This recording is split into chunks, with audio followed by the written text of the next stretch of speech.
Es tiešām pielīdzinu Grimberga metodi, zinot no iekšienes un teorētiski Feldenkrais metodi, Aleksandra tehniku, Trāgera pieeju. Un somatiskā izglītība Somijā man ir ļoti labi palīdzējusi izprast, kas ir kas. Un šo te Grimberga metodi es pielīdzinu tai pašā grupā. Visas šīs pieejas, visas šīs skolas ir atvērtas tam, ka cilvēki nāk šo metodi apgūt bez kaut kādas specifiskas iepriekšējas izglītības.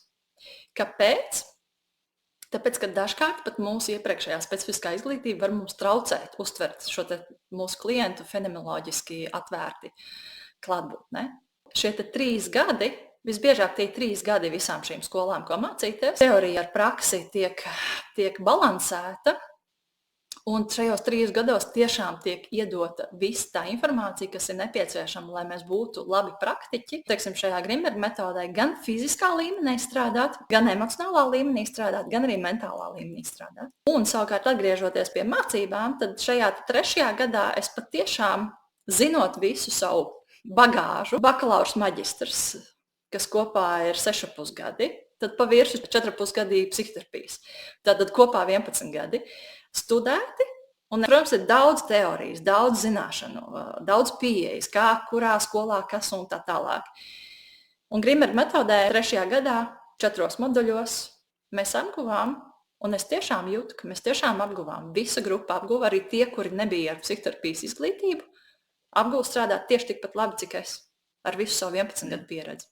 Un tā kā šis man bija tas pārliecinošais moments, ka atkarībā no tā, cik fokusēta, cik skaidra, strukturēta ir pati metode, kā viņa tiek pasniegta studentiem, var iemācīt arī 30 dienās. To, ko cilvēkam māca 11 gadus. Savā laikā, kad es studēju pie Avija Grimberga, mums bija ļoti liela grupa, ļoti starptautiska grupa, 50 pāri studentu, un ļoti, ļoti mazs procents bija tādi, kuriem bija atbilstoša izglītība.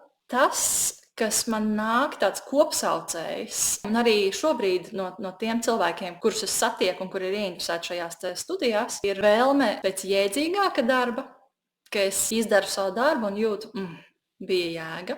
Tur noteikti tam jāsasaistās arī ar to, ka cilvēkam gribas strādāt ar cilvēkiem, ar kaut kādu tomēr briedumu, lai ir tas spēks būt klātesošam arī tad, kad cilvēks iet cauri savām grūtībām, bet arī ņemot līdzi emocionālos stāvokļus, ņemot līdzi pārliecības un darbu ar mentālo daļu.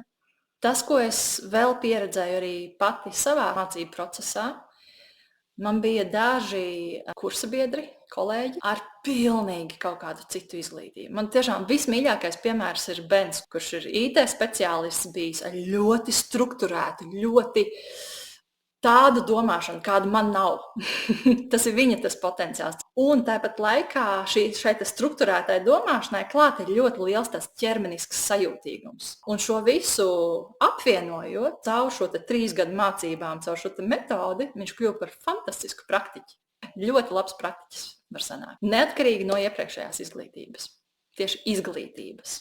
Šī metode skatās uz potenciālu. Vai ir vēlme palīdzēt cilvēkiem, ir gatavība, spēks būt klāt, vai pašam ir sava, vienkārši sakot, fiziskā veselība pietiekami laba, psihiskā veselība pietiekami laba. Jā, un šī motivācija palīdzēt cilvēkiem nonākt tuvāk viņiem pašiem. Viss pārējais tiek iemācīts, pat tiešām tiek iemācīts.